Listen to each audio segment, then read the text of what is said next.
जय हिंद, नमस्कार दोस्तों, स्वागत है आप सभी का हमारे YouTube चैनल मैक्स स्टडी में। आज के इस वीडियो में हम अहमदाबाद में हुए प्लेन क्रैश पर करंट अफेयर को मतलब कि क्वेश्चन को देखेंगे।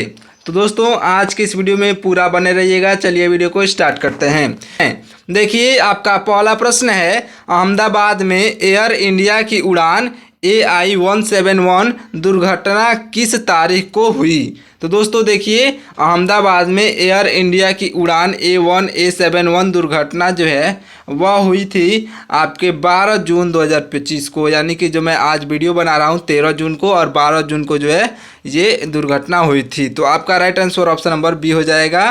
12 जून 2025 इस क्वेश्चन का राइट आंसर हो जाएगा। देखिए दोस्तों आपका अगला प्रश्न है, दुर्घटनाग्रस्त विमान किस प्रकार का था। तो दोस्तों देखिए दुर्घटनाग्रस्त विमान जो था वह था बोइंग 787 और 8 ड्रीमलाइनर। आपका right answer option number C हो जाएगा। दोस्तों अगला प्रश्न है, उड़ान A171 कहां से कहां जा रही थी आपके अहमदाबाद से लंदन गेटविक थी। तो आपका right answer option number C हो जाएगा।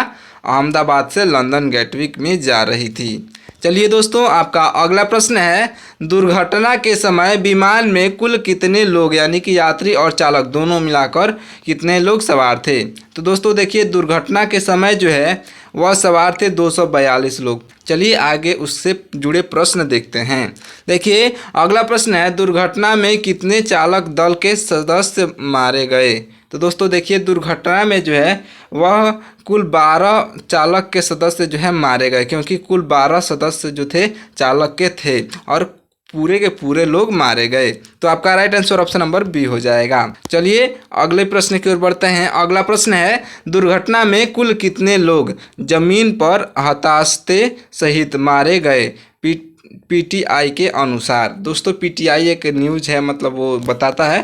तो दोस्तों देखिए उसके अनुसार जो है लोग पूरे 265 लोग अभी तक मारे गए हैं। और दोस्तों पूरी जानकारी नहीं है, जैसे ही पूरी जानकारी आएगी मैं अपडेट आपको दे दूंगा।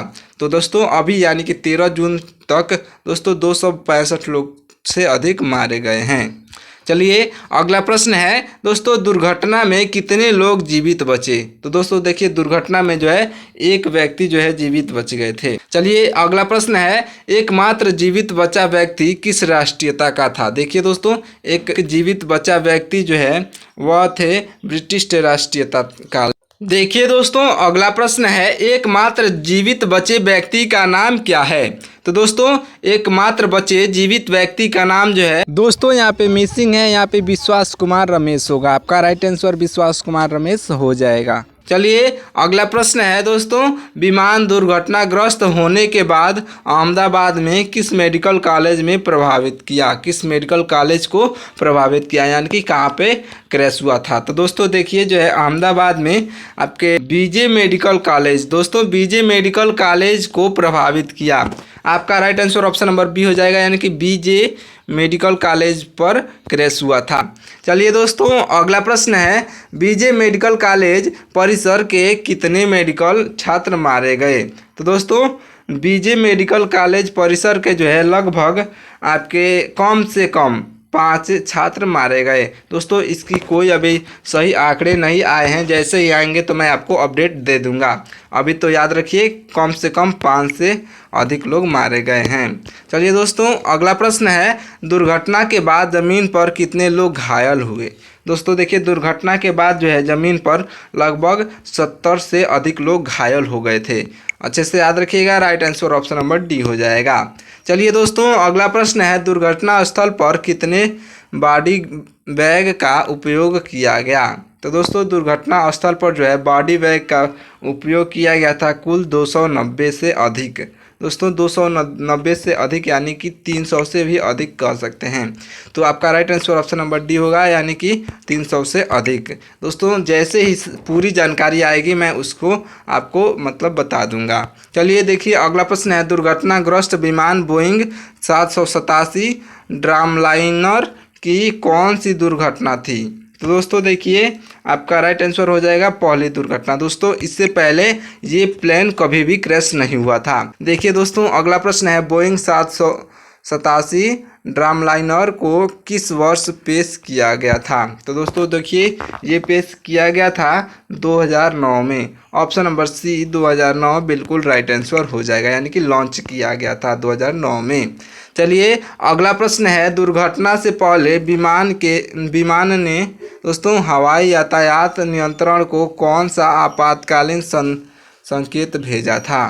तो दोस्तों देखिए, दुर्घटना से पहले विमान में हवाई यातायात नियंत्रण को जो है वह संदेश भेजे थे आपका मेडे कॉल। दोस्तों मेडे कॉल यानी कि आपातकालीन कॉल, दोस्तों जो इमरजेंसी कॉल होता है, यानी कि मेडे कॉल जो है भेजा गया था। चलिए दोस्तों अगला प्रश्न है, विमान किस ऊर्ध्वाधर गति फीट प्रति मिनट में बताना है? दोस्तों विमान जो है किस ऊर्ध्वाधर गति से उतरना शुरू हुआ?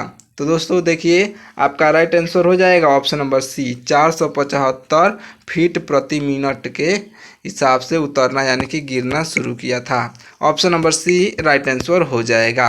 चलिए दोस्तों अगला प्रश्न है, भारतीय प्रधानमंत्री नरेंद्र मोदी ने दुर्घटना को क्या कहा? तो दोस्तों देखिए, भारतीय प्रधानमंत्री यानी कि नरेंद्र मोदी वहां पर खुद जाकर सारे दुर्घटनाग्रस्तों को देखे हैं और संवेदनाएं दी हैं, और वहां पे दुर्घटना स्थल पर भी गए थे। वहां पर जांच पड़ताल हो रहा है, अभी जाकर देखे थे और बोले हैं शब्दों से परे दिल दहला देने वाला जो है दुर्घटना है, यही बोले थे। चलिए दोस्तों अगला प्रश्न है, प्रधानमंत्री नरेंद्र मोदी दुर्घटना के बाद कहाँ कहाँ दौरा किए? तो दोस्तों देखिए, प्रधानमंत्री नरेंद्र मोदी जो है दुर्घटना के बाद दुर्घटना स्थल और सिविल अस्पताल दोनों गए थे। चलिए दोस्तों आपका अगला प्रश्न है, एयर इंडिया के प्रभावित परिवारों के लिए कहाँ सहायता केंद्र स्थापित किए गए? तो दोस्तों देखिए, एयर इंडिया ने प्रभावित परिवारों के लिए जो है अहमदाबाद, मुंबई, दिल्ली और लंदन गेटविक में जो है सहायता केंद्र स्थापित किए हैं। ऑप्शन नंबर सी इस क्वेश्चन का राइट आंसर हो जाएगा। तो आपका अगला प्रश्न है, दुर्घटना स्थल पर बचाव कार्यों में कौन सी राष्ट्रीय एजेंसी शामिल थी? तो दोस्तों दुर्घटना स्थल पर बचाव कार्यों में जो है वह एजेंसी शामिल थी NDRF। दोस्तों NDRF जो है राष्ट्रीय एजेंसी शामिल थी। ऑप्शन नंबर ए NDRF आपका बिल्कुल राइट आंसर हो जाएगा। चलिए दोस्तों अगला प्रश्न है, दुर्घटना स्थल पर कितने NDRF टीमें तैनात की गई? दोस्तों 6 NDRF टीमें, याद रखिएगा। चलिए दोस्तों आपका अगला प्रश्न है, दोस्तों जीवित बचे व्यक्ति का इलाज किस अस्पताल में चल रहा है? तो दोस्तों जीवित बचे व्यक्ति का इलाज जो है यह चल रहा है आपके ऑप्शन नंबर बी यानी कि अहमदाबाद सिविल अस्पताल में। ऑप्शन नंबर बी इस क्वेश्चन का बिल्कुल राइट आंसर हो जाएगा, याद रखिएगा अहमदाबाद सिविल अस्पताल में। चलिए दोस्तों आपका अगला प्रश्न है, दुर्घटनाग्रस्त विमान कितने साल पुराना था?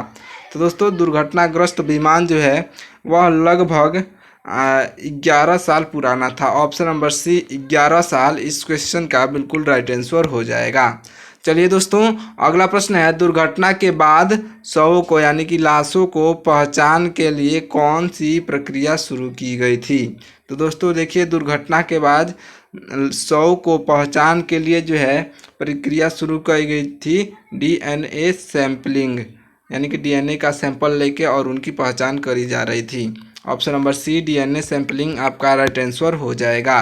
दोस्तों अगला प्रश्न है, बोइंग 787 ड्रीम लाइनर को विमानन उद्योग का क्या बताया गया है? तो दोस्तों यह बताया गया है सबसे अधिक बिकने वाला यात्री वाइड बॉडी। दोस्तों आपका राइट आंसर हो जाएगा। चलिए अगला प्रश्न है, दोस्तों अगला प्रश्न है, दुर्घटना स्थल पर विमान का कौन सा हिस्सा एक इमारत के शीर्ष के ऊपर फंसा हुआ पाया गया? तो दोस्तों दुर्घटना पर विमान का जो है वह हिस्सा पाया गया था पूंछ का हिस्सा, यानी कि पीछे का हिस्सा जो है पाया गया था। देखिए दोस्तों आपका अगला प्रश्न है, दुर्घटना किस भारतीय राज्य में हुई? यानी कि कहाँ मतलब भारत में किस राज्य में हुई थी? तो दोस्तों वह हुई थी गुजरात में। ऑप्शन नंबर बी गुजरात में हुआ था। Option number B right answer होगा। चलिए दोस्तों अगला प्रश्न है, दुर्घटना के बाद अहमदाबाद हवाई अड्डे पर सामान्य उड़ान संचालन कब फिर से शुरू हुआ? तो दोस्तों देखिए दुर्घटना के बाद जो है वह अगले दिन ही यानी कि आज के दिन ही जब मैं ये वीडियो बना रहा हूँ तभी शुरू हो गया था। ऑप्शन नंबर बी आपका राइट आंसर हो जाएगा। चलिए दोस्तों अगला प्रश्न है, एयर इंडिया का संचालन किस समूह द्वारा किया जाता है?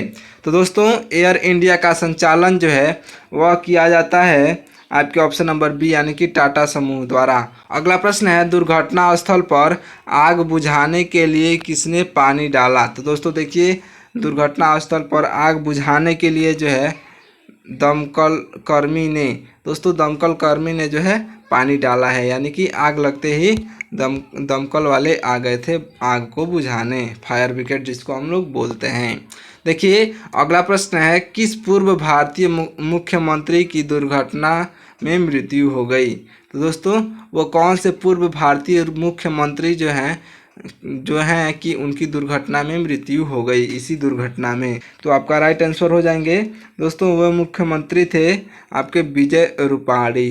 दोस्तों विजय रूपाणी जो है ऑप्शन नंबर सी आपका राइट आंसर हो जाएगा। दोस्तों ये क्वेश्चन आपके लिए बहुत इंपॉर्टेंट है क्योंकि यह मुख्यमंत्री से जुड़े हुए प्रश्न हैं, तो ये क्वेश्चन आपके पेपर में जरूर आएंगे। चलिए दोस्तों अगला प्रश्न है, विमान में कितने ब्रिटिश नागरिक सवार थे? दोस्तों केवल ब्रिटिश नागरिक कितने थे? तो दोस्तों देखिए विमान में जो है केवल ब्रिटिश नागरिक थे 53 यानी कि 53। ऑप्शन नंबर बी 53 आपका बिल्कुल राइट आंसर हो जाएगा। चलिए दोस्तों अगला प्रश्न है, विमान में कितने पुर्तगाली नागरिक सवार थे? तो दोस्तों देखिए विमान में जो है कुल पुर्तगाली नागरिकों की संख्या थी 7। पुर्तगाली 7 थे और दोस्तों ब्रिटिश नागरिक जो थे 53 थे, याद रखिएगा। चलिए अगला प्रश्न है, विमान में कितने कनाडाई नागरिक सवार थे? तो दोस्तों देखिए कनाडा के लोग जो थे विमान में एक मतलब कि एक ही संख्या थी कनाडा की, अच्छे से याद रखिएगा। चलिए दोस्तों अगला प्रश्न है, विमान में कितने भारतीय नागरिक सवार थे? तो दोस्तों देखिए विमान में जो है कुल भारतीय नागरिक सवार थे आपका ऑप्शन नंबर ए हो जाएगा 169 भारतीय नागरिक सवार थे, अच्छे से याद रखिएगा। चलिए दोस्तों अगला प्रश्न है, दुर्घटना स्थल पर अधिकांश शवों की पहचान कैसे हुई? तो दोस्तों देखिए दुर्घटना स्थल पर अधिकांश शवों की पहचान जो है वह की जा रही है पहचान से परे झुलस गए थे। दोस्तों वो पहचान नहीं हो पाई है, अधिकतम शवों की पहचान अभी तक नहीं हो पाई है क्योंकि वह झुलस गए थे। ऑप्शन नंबर बी इस क्वेश्चन का राइट आंसर हो जाएगा। अगला प्रश्न है दोस्तों, दुर्घटना के बाद अहमदाबाद सिविल अस्पताल में जीवित बचे व्यक्ति की जांच किस डॉक्टर ने की? तो दोस्तों दुर्घटना के बाद अहमदाबाद सिविल अस्पताल में जो है जीवित बचे व्यक्ति की जांच करने वाले डॉक्टर हो जाएंगे आपके ऑप्शन नंबर बी डॉक्टर धवल गामेती। दोस्तों डॉक्टर धवल गामेती जो है ना जांच की थी। ऑप्शन नंबर बी आपका राइट आंसर हो जाएगा। चलिए दोस्तों अगला प्रश्न है, विमान के दुर्घटनाग्रस्त होने का कारण क्या था? तो दोस्तों विमान के दुर्घटनाग्रस्त होने का कारण आपका प्रारंभिक जांच जारी है, अभी मतलब कोई जांच नहीं हुआ है, इसका कोई भी अभी रिपोर्ट नहीं मिला है, लेकिन जांच जारी है कि क्यों ये हुआ था, याद रखिएगा। अभी जैसे ही आपको अपडेट मिलेगा मैं आपको बता दूंगा। ये दोस्तों वीडियो को यहीं पे समाप्त करते हैं, मिलते हैं किसी और मज़ेदार और इंटरेस्टिंग वीडियो में जो दोस्तों आपके पेपर के लिए बहुत इम्पोर्टेंट हो। तो दोस्तों ऐसे ही और मज़ेदार और इम्पोर्टेंट क्वेश्चन को देखने के लिए आप हमारे चैनल को सब्सक्राइब करके वीडियो को लाइक ज़रूर कर दीजिएगा। चलिए मिलते हैं अगले वीडियो में।